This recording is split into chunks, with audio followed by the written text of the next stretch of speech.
Well, hey there, everybody, and welcome back. In this episode of Who Remembers, we're going to be talking about Metal Gear Solid 2.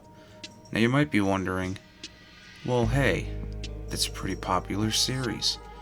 Who remember this game? Yeah, well, it's not just Metal Gear Solid 2. It's a special disc that has a lot of informational things on it. It's called the Document of Metal Gear Solid 2. The game itself is an enigma, meaning Metal Gear Solid 2. A lot of things that are happening in the world currently are things that were mentioned in the game almost 25 years ago. And this game gives you a deep dive into the character models, into what was going on, the development plan, a breakdown of the timeline between the making of the games, meaning 1, 2. It's really interesting. You get to see the storyboard, you get to see so many different things and items from this era. I remember being such an avid fan that when I was younger, I used to look up when a new game would release at a friend's house, and I kept seeing this game, this document of Metal Gear Solid 2, and I'm like, what is this? What is going on with this? And today we are going to take a little bit of a dive into it so that we can find out who does and doesn't remember this disc, because I'm telling you, it took me a long time to play this. First and foremost, when you click into the menu, you have two choices. You have a section that says making, and then you have one that says VR training. And the most crazy thing is that these levels are precursors to Metal Gear Solid Substance. In other words, these are more like test levels. These are more like, alpha levels, I guess. And they offer more of a challenge. The enemy's sight is further outside of the cone. The score is a little bit difficult to reach. However, I fought good and well to get first place in each run, and they have a variety of missions. And I don't mean variety mission, I mean an actual variety. You have a sneaking mission, you have a target mission, and you have an eliminate mission. You have a blade mission that you have to take down multiple targets, and then you also have an actual variety mission. Now, what I like about these VR missions is, one, it's something to change the scope. A lot of the game is very much informational. If you want to call it a game, it's more of an interactive title. It's more of a making of. So to have something that feels immersion breaking and something as cool as like an alpha level, to where it's a precursor to the entirety of the VR mission set that you get in Substance, in Metal Gear Solid 2 Substance, that is. It's pretty neat to kind of play it out and see where they were going with it and actually get a feel for the difference. I mean, there is a difference. Like I said, the field of vision is kind of larger than what the radar says it is, so you have to be careful. And certain layouts are different. There are certain things that you do that the layouts might be a little bit different, or maybe not just as tweaked as they are at the final release, to where they're completely polished. So it's really interesting to actually go through and play each of these levels. So I can give you some interesting facts until we hit another spot of this video. This game was released in September 12th of 2002 in Japan, and September 24th of the same year in North America. What's crazy is the PAL release, which is the European release, was a year later, March 28th, and it was packaged as an extra disc for Metal Gear Solid 2 Substance.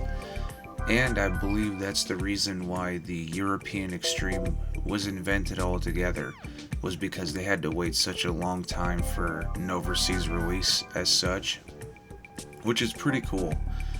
They included it with Metal Gear Solid 2 Substance because it took so long to get overseas, and they definitely ramped it up in Metal Gear Solid 3, with the whole if you get caught, it's a game over. That was always an option in the second game. So it was also included in the 20th anniversary edition re-release of the original Metal Gear Solid 2 in Japan, as well as the complete 20th anniversary collection. It's crazy to think that it's been 20 years past. It almost feels like yesterday I was being so hyped about this game, and then to find out that there was a whole document about it. I want to say it was 2006 to 2009, somewhere in there when I found out, and I kept seeking it out. Like literally I'd go places and be like a mom and pop shop and just hope that I'd strike gold. And it wasn't until I went to, I wish I could remember the name, but I finally found it, but they wanted a crazy price for it. I mean, they knew what they had, but I just remember how crazy it was that you wouldn't hear about stuff like this. You would be looking it up and then like, oh, what is this? And then that would start your deep dive. When I was able to finally score a copy and play it, it left me in surprise that a gaming company would put that much effort into a making of. I mean, it's stuff that you wouldn't really see at the time. I mean, gaming culture was just beginning to evolve more into what it is today in that era. So even at the time when I was younger and I was able to see it, a lot of people never really took into effect, the development end of it. They were just like, hey, new game. Wow, this is a lot of fun. When is the next one coming out? And that would be it. So to have this piece of media is truly a spectacle. So now, we're also going to take a deep dive into everything else. Going back and clicking through that making menu, you actually get to see a lot of different options that are available to you. And everything in it we're going to go through together. So the first thing is the character model screen. Now, this one is completely crazy. So for each character that you see in game, there is a model for. They have sketches, they have the character models, and if they're main characters or main villains, you can equip them with items. And during this little segment here, we're going to go through and click through them. But they have every single character that you can come across throughout the game, including civilians and creatures, and an unused character, which is crazy to me. So going through some of these sketches, you get to see the early stages, and then Snake as a penguin. Yeah, that was a thing. I guess it was supposed to help him breathe underwater or something. I have no idea, but I do enjoy the pictures so much that it's going to be part of the thumbnail.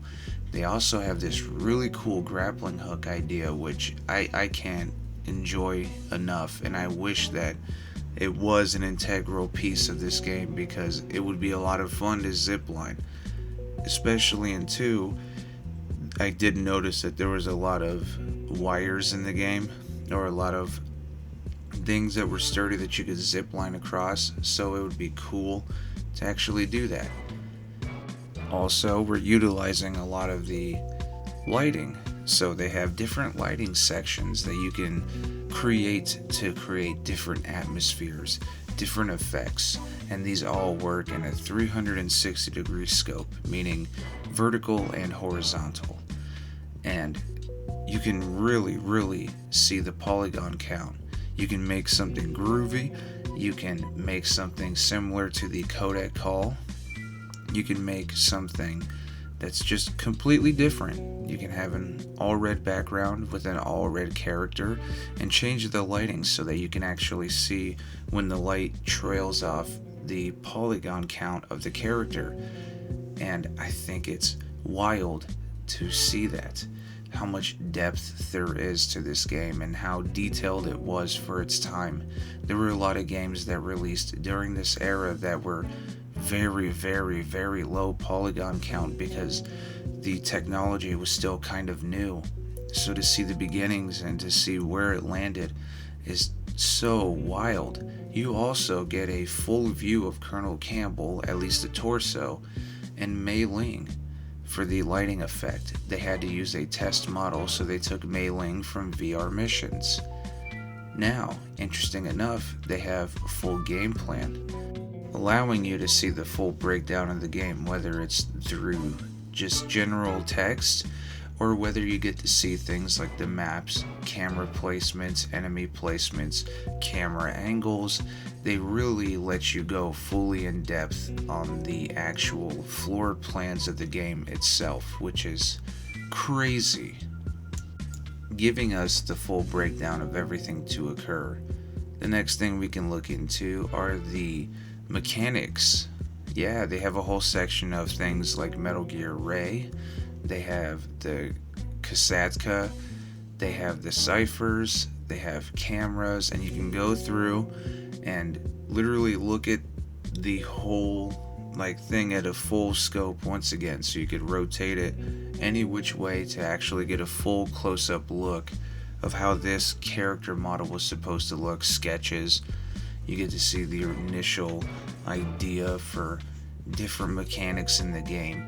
They also obviously have a reference to Metal Gear Solid 1 because they had to use those references to actually full tilt and get a feel for how they were going to progress in here. So it's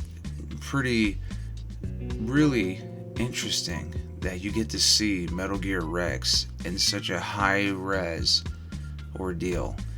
Now the next thing we're going to look at is the script. So you can go through and read the entirety of the script. If reading is your thing and you want to go through and reread some certain segments of the game, that's totally there. They have a map viewer to where you can take a certain point in a cutscene and actually explore the area. This is one of my favorite things to do, just to see how in-depth and technological they actually went. Now there are some tips and tricks they used. Obviously they had more of a fog going on to hide most of the low poly counts that they had for a map this large. However, it's really cool to see that everything, including the lower fences, are all rendered in. They also have the heliport from Metal Gear Solid 1, which I thought would be interesting to show because they had to have some type of, layout and scope for what was ahead. Also, they have a full staff list, which is neat. You get to actually see the faces behind this game. You actually get to kind of get their personality too. There's especially one for Scott Dolph that always makes me laugh, saying that, he's Vamp's lover, and that's because in the game it was about Scott Dolph, the commander. So I love that little bit there.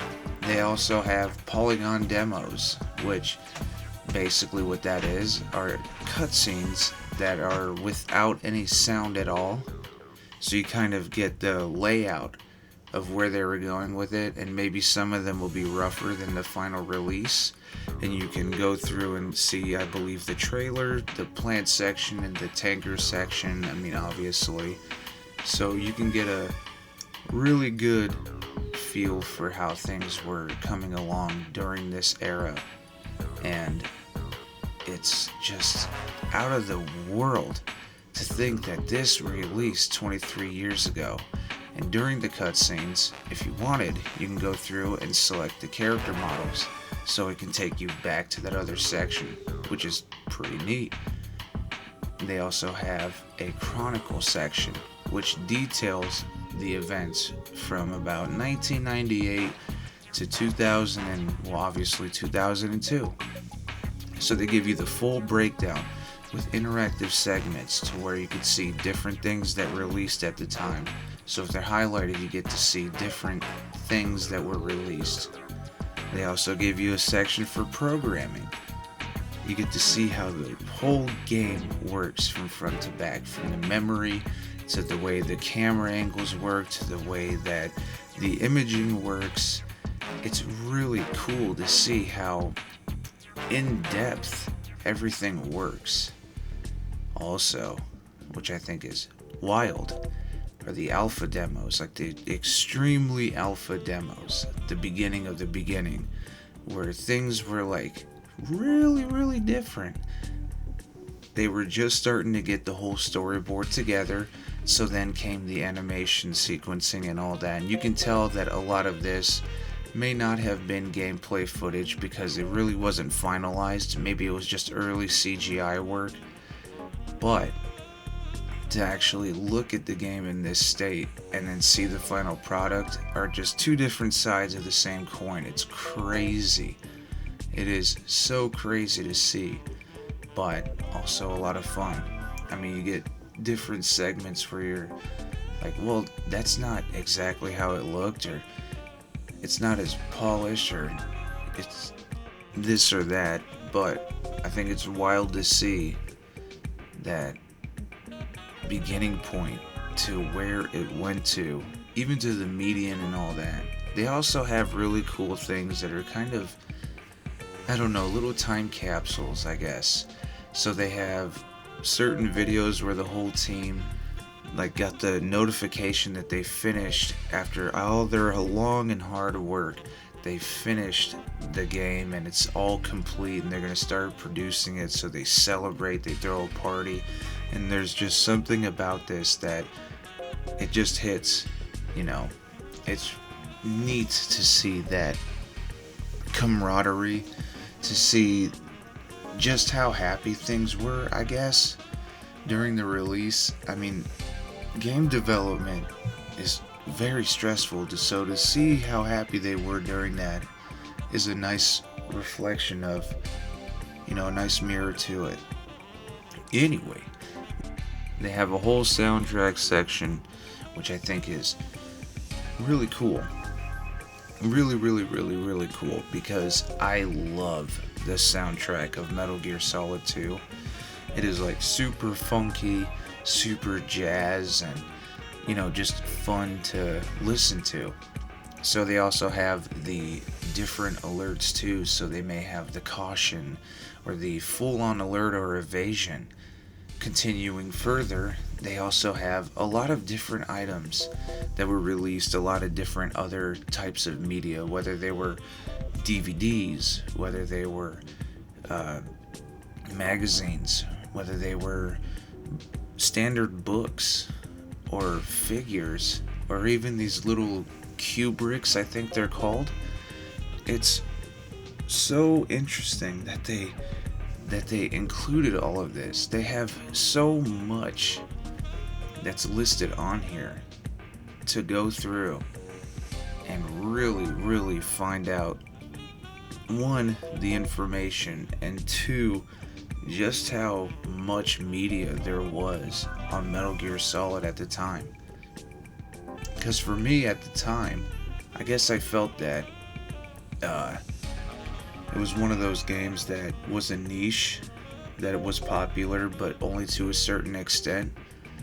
And, you know, I was young when it released. I was probably 7 or 8.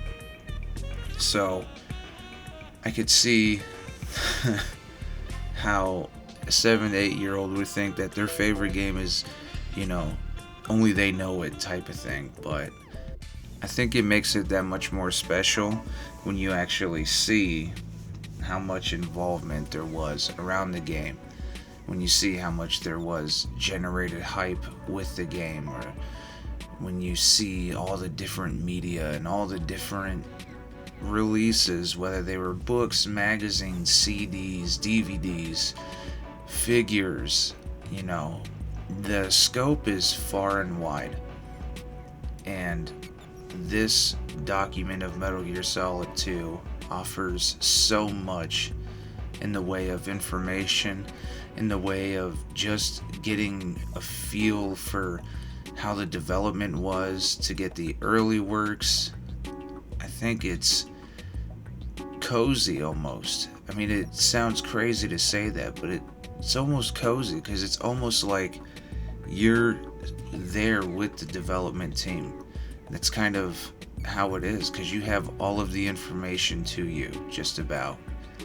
You have the whole breakdown from 1998 to the release of Metal Gear Solid 2. That's a lot of information.